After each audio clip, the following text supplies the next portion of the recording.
سیدنا صدیق اکبر عنہ کو ایک غلام نے لا کر کچھ کھانے کو دے دیا، کھا لیا۔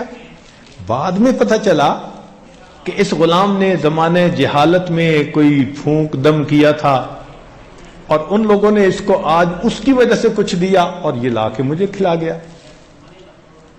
تو سیدنا صدیق اکبر عنہ بہت پریشان ہوئے، چنانچہ پانی پیا، اتنا پیا کہ قے ہو جائے، قے ہوئی، پھر پانی پیا، ایک دو مرتبہ قے ہوئی مگر تسلی نہیں ہوئی کہ سب کچھ نکلا یا نہیں، پھر اپنے حلق میں انگلی ڈالی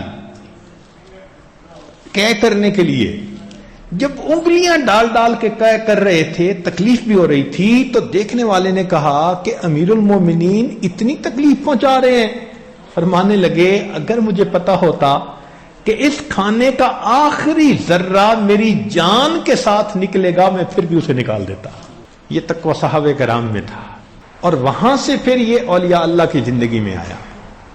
اور اس کے بغیر کوئی بندہ متقی بنے بغیر اللہ کا ولی بن نہیں سکتا۔ ولایت کا نور حاصل کرنا چاہے تو تقوی حاصل کرنا پڑے گا۔